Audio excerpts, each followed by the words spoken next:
Captain Sarah Chen had heard the whispers since the day she arrived at Forward Operating Base Sentinel. The base sat in the dusty heart of a conflict zone, surrounded by mountains that looked like jagged teeth against the pale sky. It was a place where lives hung in the balance every single day, and in that world of combat boots and body armor, Sarah was seen as something else entirely. Just a translator, they said.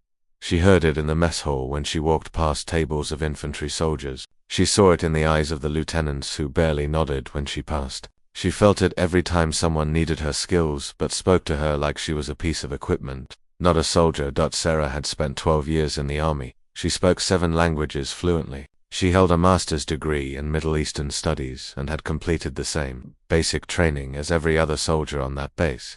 But none of that seemed to matter to them. She was just the woman who stood behind the real soldiers and repeated words. It stung, but Sarah had learned long ago not to show it.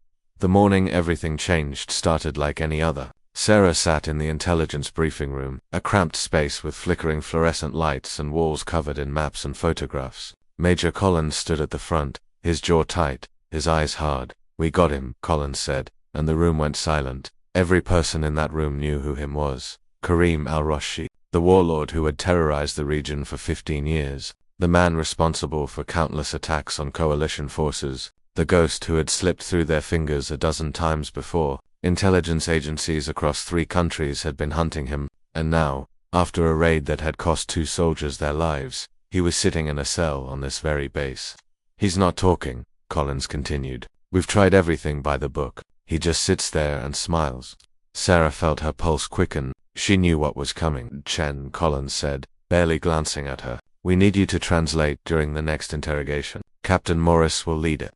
Captain Morris? Sarah kept her face neutral, but inside, her stomach dropped. Morris was known for his aggressive style. He believed in intimidation, in breaking people down through force of will and barely veiled threats. He'd never successfully interrogated a high-value target, but he had confidence that made up for his lack of results.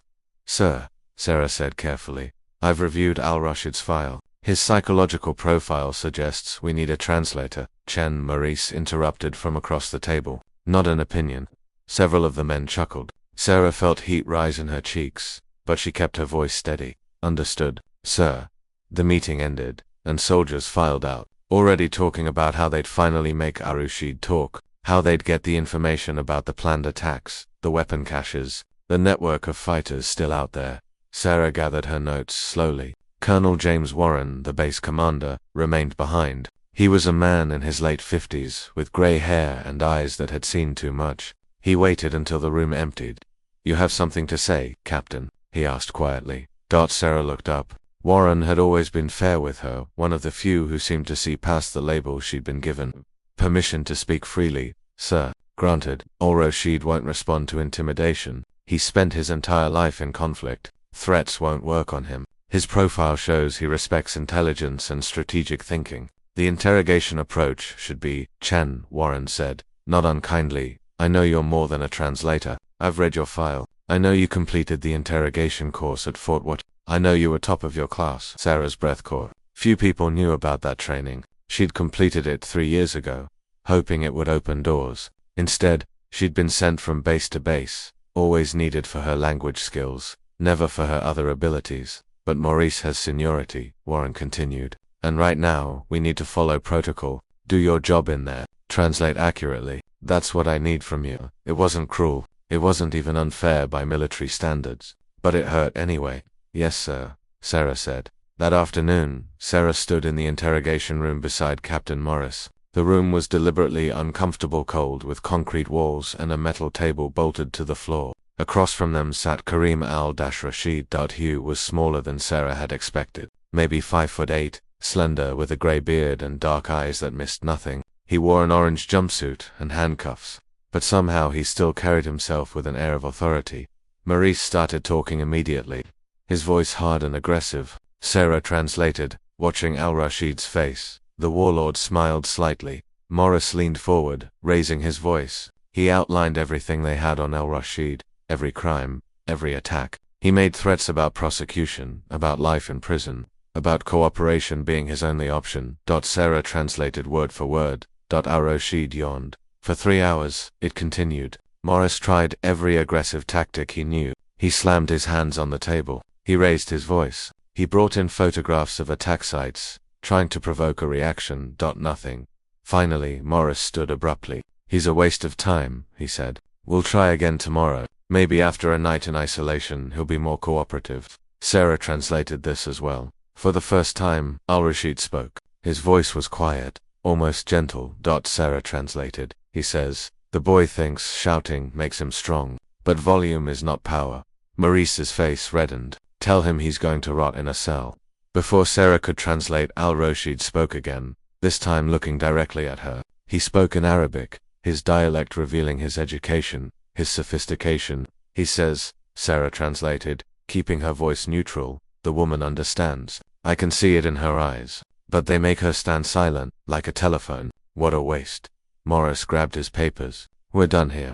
As they left, Sarah glanced back. Al-Rashid was watching her, his expression unreadable. That evening, Sarah sat alone in her quarters, a small room with a cot and a desk. She pulled out Al-Rashid's file and read it again, making notes, forming a strategy that no one had asked for. She knew she could break him. She knew the approach that would work, but no one was asking her opinion. No one saw her as anything more than a voice that repeated words in different languages. Sarah stared at her notes, frustration building in her chest. Tomorrow Morris would try again, and he would fail again. And somewhere out there, Al-Rashid's network was planning attacks that would cost lives. Time was running out, and she was just a translator. The next morning came too quickly. Sarah had barely slept, her mind turning over strategies and approaches, analyzing every word Al-Rashid had spoken, every micro-expression she'd observed. By the time the sun rose over the mountains, painting the desert sky in shades of orange and pink, she had filled 6 pages with notes. Notes that no one would read. The base was already awake. When Sarah walked to the mess hall, soldiers moved with purpose, their faces hard with the kind of determination that came from knowing an enemy leader was within their grasp. Everyone wanted information from Al-Rashid. Intelligence suggested he was planning something big, something that could cost American lives. The pressure to break him was immense. Sarah grabbed coffee and a breakfast bar, eating alone at a corner table. She was used to eating alone. "Heard Morris is bringing in the heavy hitter today," a voice said from a nearby table. Sarah didn't turn, but she listened. "Some hotshot interrogator from DC flying in this morning. About time," another voice replied. "Chun's just standing there translating while Morris strikes out. We need someone who knows what they're doing." The words shouldn't have hurt. Sarah had heard worse, but somehow, these cut deeper. The interrogator from DC arrived at 1000 hours. His name was David Sutton, and he looked exactly like Sarah had met. Gentle, mid-40s, expensive haircut, confident stride. He'd flown in on a military transport specifically for this, which meant someone high up in the chain of command had pulled strings. Colonel Warren gathered the intelligence team for a brief meeting. Sutton stood at the front of the room like he owned it. "I've broken harder men than Al-Rashid," Sutton said. "I've read his file. I know his type. Give me 4 hours with him, and we'll have everything we need." Sarah sat in the back, her notebook on her lap. She wanted to speak up, to share her analysis, but the words stuck in her throat. Who was she to question the expert from DC? Just a translator. "Chen," Warren said, "you'll assist again. Translate for Mr. Sutton." "Yes, sir," Sarah said quietly. Sutton barely looked at her. "Just translate exactly what I say. Don't add anything. Don't interpret. Word for word." "Understood," Sarah replied. The interrogation began at 1100 hours. Sarah stood in her now familiar position, slightly behind and to the side. Al-Rashid sat in the same chair wearing the same orange jumpsuit, with the same slight smile on his face. Sutton's approach was different from Morris's. He was calmer, more methodical. He tried to build rapport, offering water, adjusting the temperature in the room, speaking in measured tones. Sarah translated precisely. Al-Rashid listened politely and said nothing. Sutton shifted tactics, trying the direct approach. He laid out evidence, presented intelligence, explained how cooperation could benefit Al-Rashid. Sarah translated. Al-Rashid examined his fingernails. 2 hours passed, then 3. Sutton's confidence began to crack around the edges. His voice gained an edge. His questions became sharper. Still nothing. During a break, Sutton stepped out, his jaw tight. Sarah remained in the room, following protocol: never leave a detainee unattended, even if guards were posted outside. Al-Rashid looked at her. When he spoke, his Arabic was soft, almost conversational. "You are educated," he said. I can tell by how you translate. You understand the nuances, the poetry of the language. You are wasted here, standing like a shadow. Sarah's training told her not to engage. Don't have conversations with don't break protocol. But something made her respond. Maybe it was the frustration of 2 days of failure. Maybe it was the years of being overlooked. Maybe it was the knowledge that lives hung in the balance. Why won't you talk? She asked in perfect Arabic. Al-Rashid's eyebrows raised slightly. She speaks for herself, not just repeating words like a parrot. People will die, Sarah said. Your people. Our people. You have information that could prevent that. And why would I give that information to people who see me as nothing but a monster? Are you not? Sarah asked quietly. For the first time, something flickered in Al-Rashid's eyes. Not anger, something else, something almost like respect. Everyone is the hero of their own story, Captain, he said, reading her rank from her uniform. You should understand that. You fight for your country. I fight for mine, for my people. Your commanders see you as a useful tool, nothing more. They use you. How is that different from what you accuse me of? The words hit harder than Sarah wanted to admit. Before she could respond, Sutton returned. The interrogation continued for another hour. By the end, Sutton's famous confidence had evaporated entirely. He left the room without a word, his face dark. That evening, Colonel Warren called Sarah to his office. She stood at attention, wondering if she was in trouble for speaking directly to Al-Rashid, even briefly. At ease, Captain, Warren said. He looked tired, older than he had just days before. Sutton's flying back to DC tomorrow. He's got nothing. Morris has struck out twice more since this afternoon. We're running out of time. Sir, if I may, Warren held up a hand. Before you say anything, I need you to understand something. I've been in the army for 32 years. I've seen a lot of talented soldiers get overlooked because they didn't fit someone's idea of what a soldier should be. I've made that mistake myself more times than I'd like to admit. Sarah remained silent, unsure where this was going. I pulled your full record this afternoon, Warren continued. Not just your language qualifications, everything, your psychological operations training, your interrogation scores, the commendations from your previous commanders. You know what I found, sir? Every single commanding officer you've served under has noted your exceptional ability in intelligence gathering and interrogation. Every single one has recommended you for advanced positions. And every single time, some desk officer has looked at your file, seen linguist, and sent you right back to translation work. Sarah felt something tight in her chest. You think you can get Al-Rashid to talk? Warren asked directly. This was the moment. Sarah could play it safe, say she wasn't sure, maintain the humble position that had kept her out of trouble her whole career, or she could tell the truth. Yes, sir, she said firmly. I can break him. Warren studied her for a long moment. How? Sarah pulled out her notebook, the one filled with observations and analysis. For the next 20 minutes, she outlined her strategy. She explained Al-Rashid's psychology, his motivations, his pressure points. She detailed the approach that would work, not aggression, not rapport building, but something else entirely. Something that would require patience, cultural understanding, and a willingness to see Al-Rashid as a complex human being rather than just an enemy. When she finished, Warren leaned back in his chair. That's good work, Captain. Really good, thank you, sir. But I need you to understand what you're asking. If I put you in that room as the lead interrogator, not as a translator, you'll have the eyes of everyone on this base on you. Morris will be furious. Sutton will be embarrassed. If you fail, there will be people lining up to say it was a mistake, that you were out of your depth, that we should have stuck with the experts. And if I succeed, Sarah asked. Warren smiled slightly. Then you'll have proven something that shouldn't need proving. That you're a damn good soldier. Sarah stood straighter. I can do this, sir. I believe you can, Warren said. You've got 24 hours. After that, they're transferring Al-Rashid to a detention facility in Germany, and this opportunity is gone. Whatever he knows about planned attacks, whatever intelligence he has, dies with this chance. 24 hours. Sarah felt the weight of it settle on her shoulders. I'll need complete autonomy in that room, she said. No interruptions. No observers behind the glass. Just me and him. Warren hesitated. That's against protocol, I know, sir, but it's the only way this works. He needs to see this as a conversation between equals, not a performance for an audience. It was a huge ask, against regulations, against everything the military taught about detainee handling. Warren was quiet for a long moment. Then he nodded. 24 hours, Captain. Make them count. Sarah didn't sleep that night. She spent hours preparing, reviewing every detail of al-Rashid's life, his history, his culture. She studied the tribal dynamics of his region, the poetry he was known to quote, the religious traditions that shaped his worldview. She prepared not like a soldier preparing for battle, but like a chess player studying an opponent's every move. By the time dawn broke, she was ready. At 0700 hours, Sarah walked to the interrogation facility. Word had spread somehow, it always did on a military base. Soldiers watched her pass with expressions ranging from curiosity to skepticism to outright disbelief.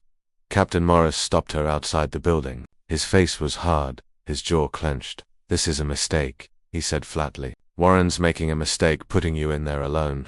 Captain Morris, you're a translator, Chen, a good one, I'll give you that. But interrogation is different. It's about strength, about dominance. Al-Rashid is a warlord. He's not going to respect you." Sarah met his eyes steadily. "With respect, sir, your approach didn't work." Morris's face reddened. "Better men than you have tried and failed. Then maybe it's time to try something different," Sarah said quietly. She moved past him before he could respond. Inside, Colonel Warren was waiting. He looked like he hadn't slept either. "Last chance to back out," he said. "No shame in it." "I'm ready, sir," Sarah replied. Warren nodded. "The room is yours. I'll be in my office. You need anything, you call." "Good luck, Captain." Sarah entered the interrogation room alone. Al-Rashid sat in his usual place, but something changed in his expression when he saw her enter without anyone else. Surprise, maybe, or interest. "Where is the angry captain?" he asked in Arabic, or the confident man from Washington. Sarah sat down across from him, placing a folder on the table. She didn't open it. Instead, she looked directly at al-Rashid and responded in Arabic. "They're not coming. Today, it's just us. Just the translator," al-Rashid said, but there was a question in his voice. "Not today," Sarah said. "Today, I'm Captain Sarah Chen, interrogator. And today, you and I are going to talk." Al-Rashid leaned back, studying her with new attention. "And what makes you think I'll talk to you when I wouldn't talk to them?" "Because they were trying to break you," Sarah said. "I'm not No, I'm going to offer you something none of them could."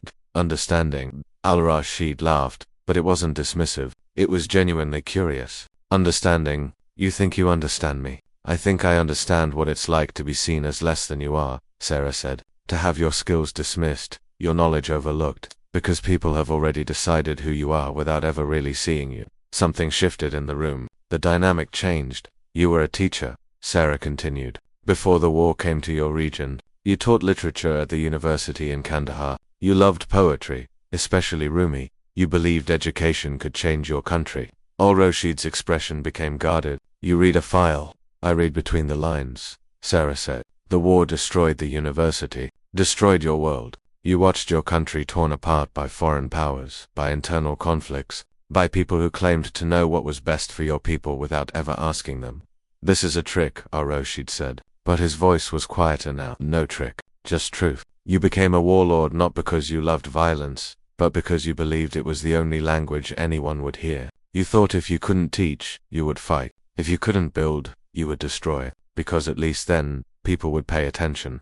Al-Rashid was silent for a long moment. When he spoke, his voice was different, softer. "You do understand?" "I do," Sarah said, "because I became a soldier thinking it would give me purpose, thinking my knowledge and skills would matter. Instead, I've spent years being told to stand silent and repeat words, being seen as a tool, not a person." "Then why do you serve them?" Al-Rashid asked. "Because I still believe in something bigger than myself," Sarah said. "I believe that even in an imperfect system, I can make a difference, that my work can save lives. Can you say the same?" The question hung in the air.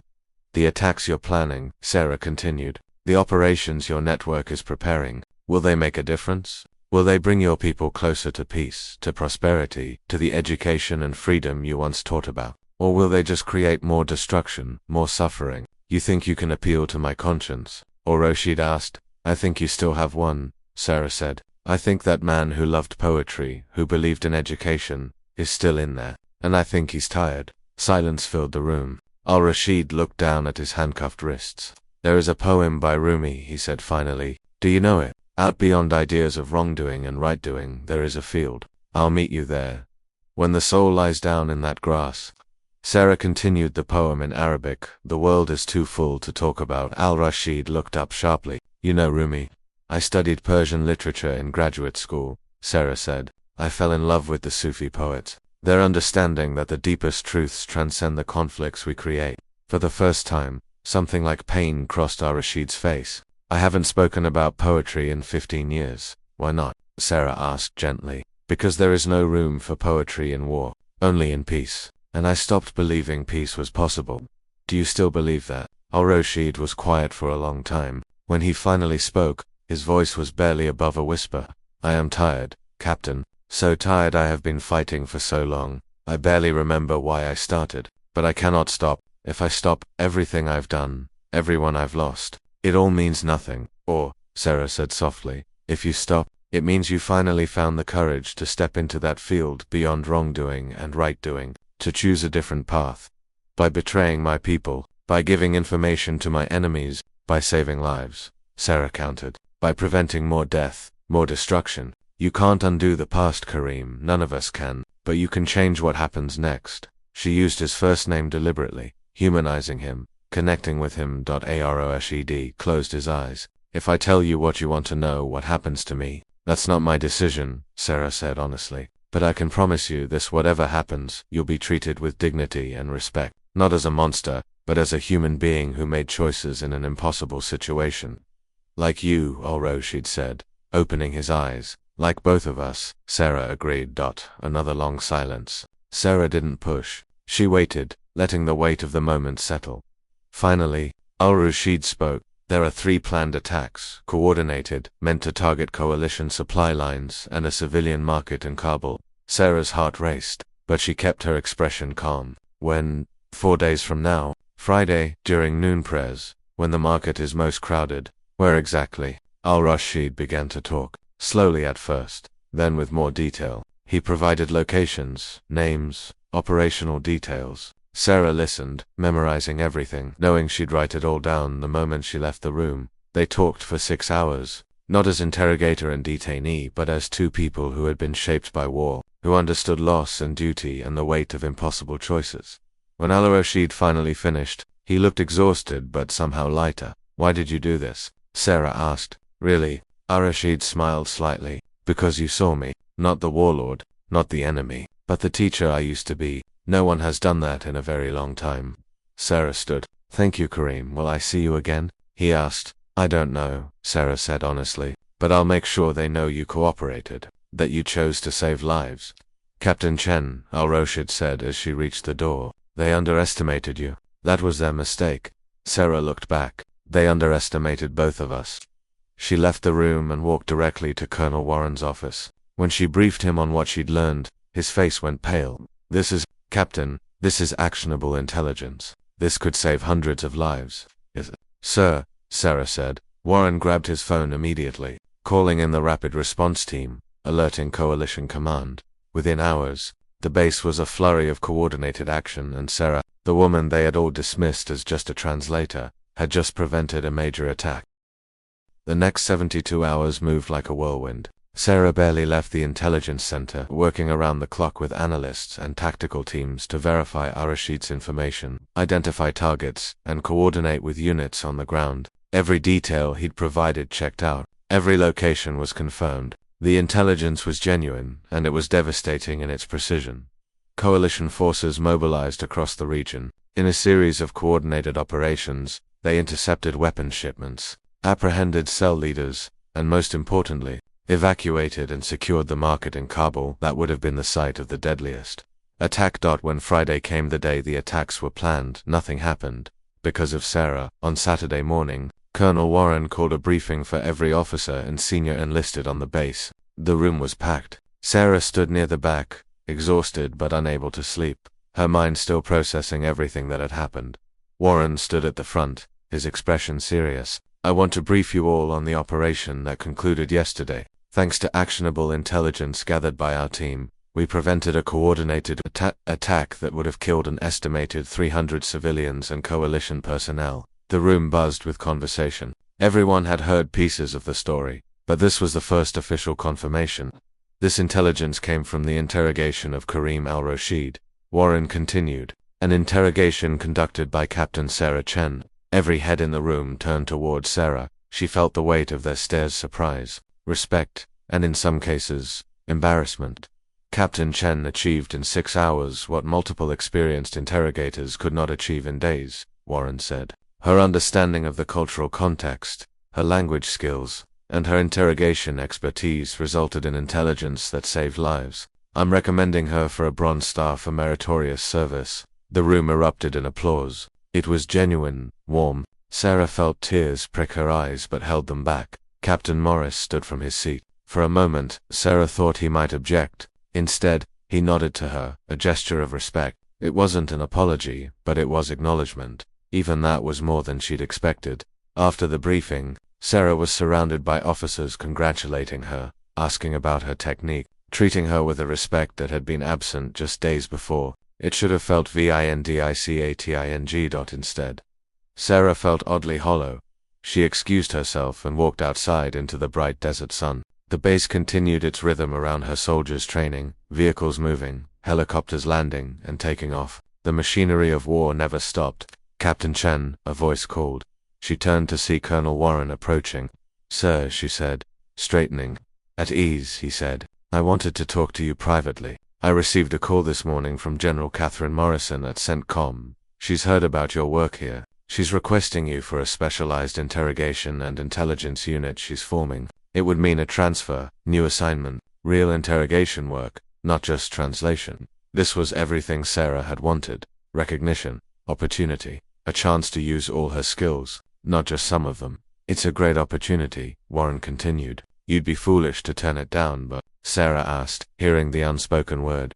Warren smiled slightly. But I'm also authorized to offer you a position here, lead intelligence analyst and senior interrogator for this base. You'd build your own team, train new interrogators, set protocols. You'd still be in the field, still making a difference, but in a teaching capacity as well. Teaching, like Al-Rashid had once been a teacher. I don't need an answer today, Warren said. Think about it. You've earned the right to choose your own path. That afternoon, Sarah requested permission to see Al-Rashid one more time. Warren approved it, though it was irregular. She entered the cell block, and the guards led her to where he was being held before his transfer to Germany. Al-Rashid looked up when she entered. He seemed smaller than before, older, but his eyes were clearer. Captain Chen, he said, you stopped the attacks. We did, Sarah confirmed. The information you provided saved lives. A lot of lives. Al-Rashid nodded slowly. Good, that is. Good. I wanted to thank you, Sarah said, and to tell you that I included in my report that you cooperated fully and expressed remorse for the casualties your previous actions caused. Remorse, Al-Rashid repeated the word softly. Yes, I feel that.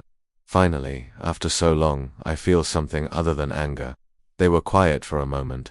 What will happen to me? He asked. You'll be tried, but the cooperation will count in your favor. I can't make promises, but I believe you'll have a chance at eventual release. Years from now, but a chance. And what will you do, Captain? Al-Rashid asked. Now that they finally see you. Sarah smiled slightly. I'm not sure yet. I have options now. Choices.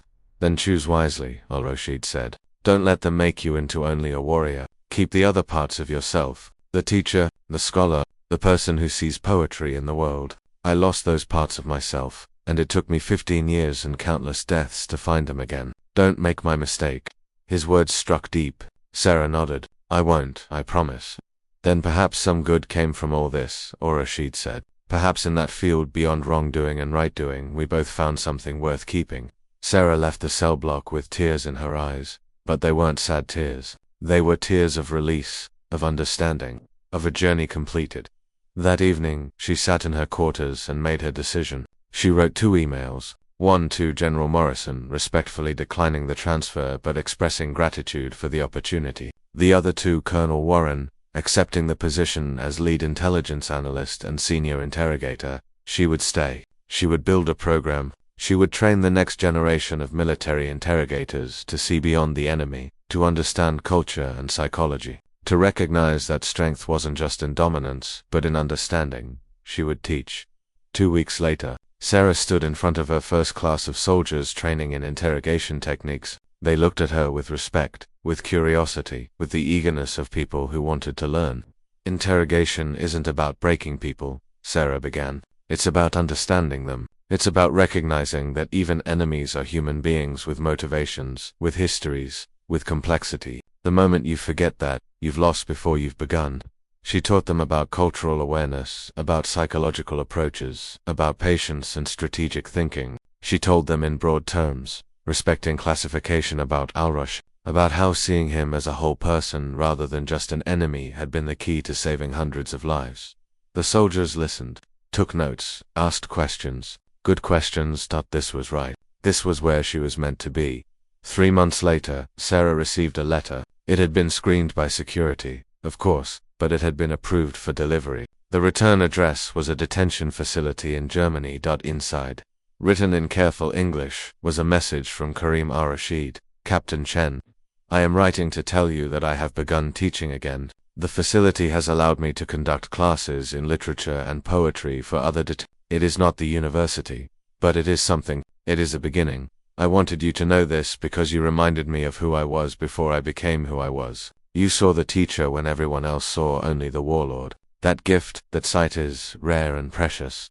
I do not know if our paths will cross again, but I am grateful they crossed once. You saved more than lives with your work. You saved a soul. Mine. There is an old proverb. The teacher appears when the student is ready. Perhaps we were both teacher and student to each other, with respect and gratitude. Sarah read the letter 3 times, then carefully folded it and placed it in her desk drawer. She would keep it, a reminder of the power of seeing people fully, of the importance of understanding over domination. That weekend, Colonel Warren called her to his office again. He had a smile on his face, which was unusual. I just got off the phone with CENTCOM, he said. Your training program is being adopted as a pilot across 3 bases. They want you to develop the curriculum, train the trainers. It's going to be a lot of work. I can handle it, sir, Sarah said. I know you can, Warren replied. You know what the best part is? They're calling it the Chen Protocol. Your name, your legacy. Sarah felt her throat tighten with emotion.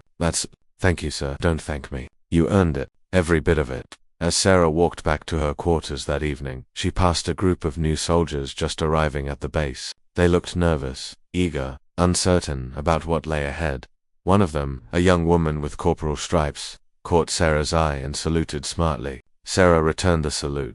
Ma'am, the young soldier said, are you Captain Chen, the interrogator? I am, Sarah replied. That's so cool, the corporal said, her eyes bright. I'm training to be a linguist, and everyone says you're the best, that you can do anything. Sarah smiled. Not anything, but I can do what I'm meant to do, and so can you. Don't let anyone tell you otherwise. The young soldier beamed. Yes, ma'am. As Sarah walked away, she thought about how far she'd come, from being dismissed as just a translator to having her methods taught across the military, from being underestimated to being respected, from silence to having a voice that mattered. She thought about al-Rashid, teaching poetry again in a detention facility, finding purpose in the smallest of spaces. She thought about all the lives saved, because someone finally gave her a chance to prove what she'd always known she could do, and she thought about the future, the soldiers she would train, the methods she would teach, the legacy she was building. They had thought she was just a translator, until she interrogated the warlord, until she saved hundreds of lives, until she changed everything. Sarah looked up at the sky, at the stars beginning to appear in the desert twilight, and smiled. This was just the beginning.